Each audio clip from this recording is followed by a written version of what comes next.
Hello दोस्तों, नमस्कार। कैसे हो सभी। तो दोस्तों, उत्तराखंड होमगार्ड में महिला होमगार्ड के 320 पदों पर लेटेस्ट विज्ञप्ति जारी की गई है और इसकी आवेदन फॉर्म आउट कर दिए गए हैं। आवेदन फॉर्म आप 3 अगस्त से ही फिल कर पाओगे। आवेदन फॉर्म कैसे फिल करना है इसके बारे में 1 to 1 मैं आपको यहाँ पर जानकारी देने वाला हूँ। साथ ही दस्तावेज़ कौन कौन से इस आवेदन फॉर्म में संलग्न करने होंगे इसके बारे में जानकारी दूंगा और शारीरिक दक्षता परीक्षा का कार्यक्रम बताने वाला हूं, जिलेवार किस जिले में कब आपकी शारीरिक दक्षता परीक्षा होगी। तो आइए स्टार्ट करते हैं दोस्तों। तो दोस्तों, इस तरह से इसका फॉर्मेट है। आवेदन पत्र उत्तराखंड होमगार्ड्स विभाग में होमगार्ड स्वयंसेवक पुरुष और महिला के पद पर चयन हेतु। तो अभी फिलहाल महिला कैंडिडेट्स के लिए यहाँ पे विज्ञप्ति जारी की गई है और फॉर्मेट पुरुष के लिए भी सेम रहने वाला है। यहाँ पे अनुक्रमांक जो है कार्यालय की द्वारा भरा जाएगा और भर्ती का केंद्र का नाम यहाँ पे आप के द्वारा नहीं भरा जाएगा, बल्कि ये भी आपका कार्यालय के द्वारा भरा जाएगा। और साथ ही यहाँ पे देखिए, अभ्यर्थी का नाम आपको हिंदी में लिखना है, फिर उसके बाद अंग्रेजी में लिखना है। पिता का नाम, उसके बाद पति, यदि शादी हो गई तो पति का नाम यहाँ पे लिख सकते हैं हिंदी और अंग्रेजी में। हाल ही में पासपोर्ट साइज़ फ़ोटो यहाँ पर आपको यहाँ पर स्टिक करनी है। साथ ही यहाँ पर आपको हस्ताक्षर भी करना है।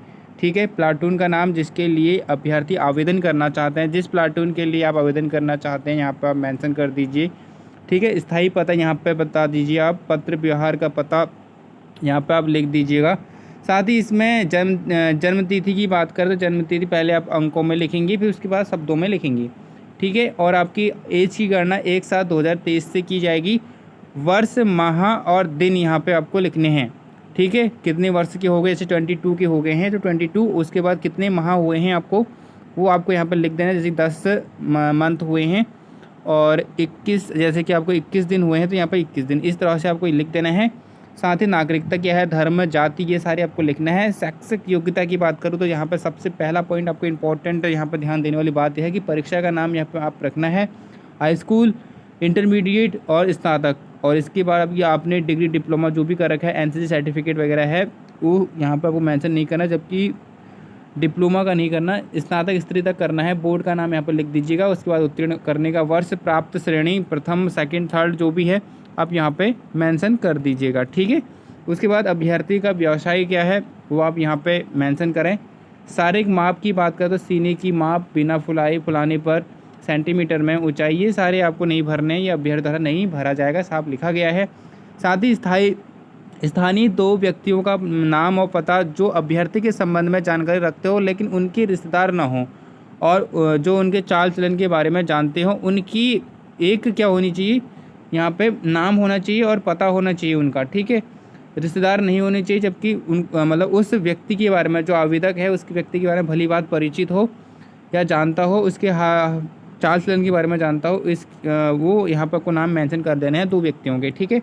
उसके बाद देखिए यहाँ पर चयित प्रमाण पत्र अंतिम शैक्षणिक संस्थान प्रधान द्वारा या फिर चयित प्रमाण पत्र सत्यापन प्रमाण पत्र, ये जहाँ अभ्यर्थी ने अंतिम शिक्षा प्राप्त की हो, या फिर राजपत्रीय अधिकारी द्वारा निर्गत प्रमाण पत्र की मूल प्रति संलग्न की जानी चाहिए। ठीक है। यहाँ पर आप प्रधान से या फिर अपनी अंतिम जो शिक्षण संस्थान है आपका, कॉलेज वगैरह है, वहाँ से आप चयित प्रमाण पत्र बना सकते हैं।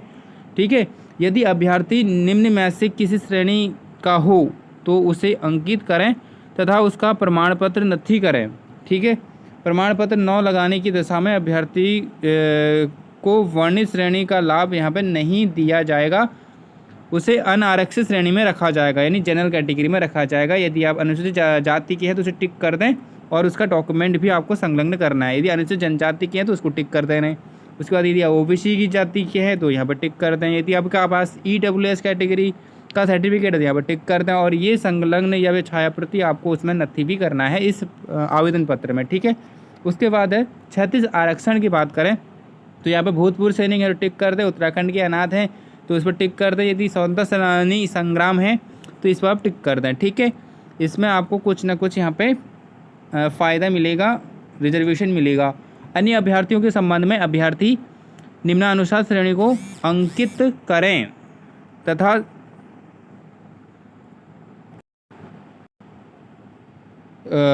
संबंधित सक्षम अधिकारी द्वारा निर्गत प्रमाण पत्र की स्वप्रमाणित छायाप्रति संलग्न करें।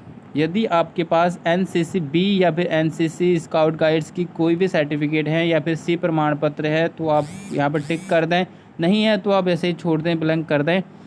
हाई होमगार्ड्स की अवैतनिक व वैतनिक सेवानिवृत्त कार्यरत सदस्यों के पुत्र, विवाहित पुत्री या पत्नी या पति के लिए जो भी हैं आप यहाँ पे टिक कर दें। उसके बाद आपके शैक्षिक योग्यता की बात करें, यदि आप हाई स्कूल तक ही हैं तो हाई स्कूल पर टिक कर दें, यदि तीनों में हैं तो तीनों पे आपको क्या करना है, यहाँ पे श्रेणी अंकित यहाँ टिक कर देना है।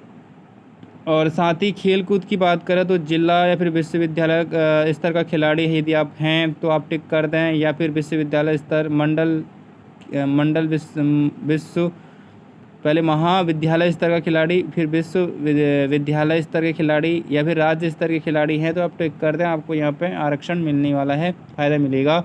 वाहन चालक हैं, भारी वाहन चालक हैं तो टिक कर दें, यदि हल्का वाहन चालक दोनों हैं तो आप दोनों पर टिक कर दें, यदि दोनों में नहीं है तो आप ऐसे ही यहाँ पे छोड़ दीजिएगा। उसके बाद यहाँ पर आप घोषणा करते हैं, ये सारी बातें जो आपने यहाँ पे जानकारी ऊपर मेंशन की हैं वो सारे सही हैं, ये आप यहाँ पे घोषणा करोगे। उसके बाद अभ्यर्थी के नाम हस्ताक्षर होगा, उसके बाद अभ्यर्थी के नाम, स्थान जहाँ से आपने आवेदन किया है, फिर दिनांक का नाम। उसके बाद आवश्यक दस्तावेज आपके लिए इम्पोर्टेंट है, आवेदक पत्र पर आवेदक की हाल ही में खिंचवाई गई फ़ोटो, 100 हस्तांतरित पासपोर्ट साइज़ फ़ोटोग्राफ चस्पा की गई हो और इसके अतिरिक्त 2 पासपोर्ट साइज़ फ़ोटो भर्ती के समय लाना अनिवार्य है। तो आपके पास सबसे पहले आपका फॉर्म जब आप फिल करेंगे तो उसमें आपको इस प्रकार का फ़ोटो, पासपोर्ट साइज़ का फ़ोटो चिपका लेना है। उसके बाद भर्ती स्थल पर जाएंगे तो आपको 2 फ़ोटो ले जानी है। साथ ही शैक्षिक योग्यता प्रमाण पत्र, आयु प्रमाण पत्र, अनुसूचित जाति जनजाति या फिर अन्य पिछड़ा वर्ग, स्वतंत्र सेनानी से आश्रित, भूतपूर्व सैनिक या पर्वतीय निवास, स्थायी निवास, आर्थिक रूप से कमजोर वर्ग संबंधी प्रमाण पत्र, सक्षम अधिकारी द्वारा प्रदत्त की स्वप्रमाणित छाया प्रति आपके पास होनी चाहिए। चरित्र प्रमाण पत्र, सरकारी और अर्ध सरकारी विभाग में कार्यरत होने की दशा में अनापत्ति प्रमाण पत्र, ठीक है, चरित्र प्रमाण पत्र होना चाहिए। यदि आप सरकारी या अर्ध सरकारी विभाग में कार्यरत हैं तो अनापत्ति प्रमाण पत्र होना अति आवश्यक है, ठीक है। ये सारे डॉक्यूमेंट और फॉर्म किस प्रकार से भरना ये बता दिया है। साथ ही होमगार्ड भर्ती हेतु महत्वपूर्ण निर्देश दिए गए हैं, जैसे कि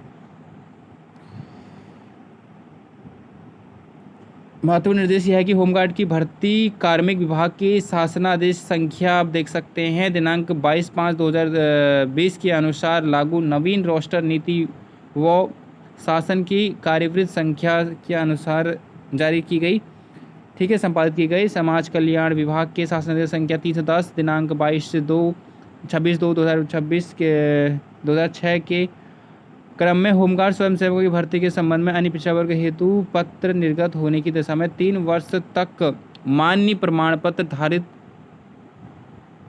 कर रहे अभ्यर्थी के चयन के संबंध में नियमानुसार कार्रवाई की जाएगी। आर्थिक रूप से कमजोर वर्ग के प्रमाण पत्र को शासन द्वारा निर्धारित प्रारूप पर निम्नानुसार लिया जाएगा। संबंधित जनपदों में गठित होमगार्ड भर्ती बोर्ड द्वारा लंबित मृतक आश्रित भर्ती को पूर्ण करने की कार्रवाई की जाएगी।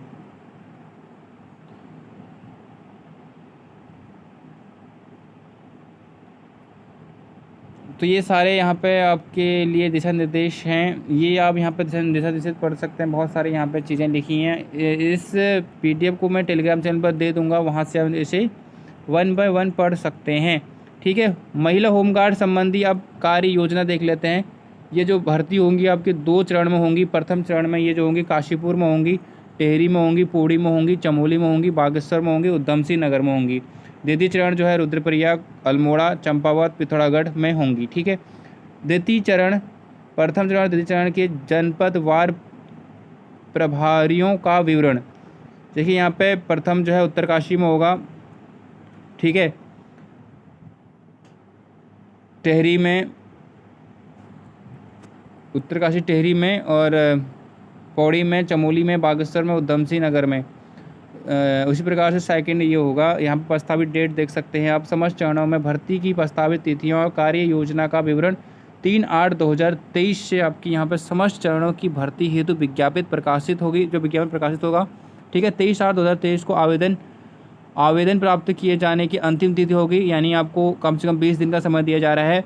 और 1 सितंबर 2023 को प्रथम चरण वाले जनपदों में शारीरिक दक्षता परीक्षा कराई जाएगी, जो कि मैंने बताया प्रथम चरण में उत्तरकाशी है, टेहरी है, पौड़ी है, चमोली है, बागेश्वर है, यूएस नगर है। ठीक है।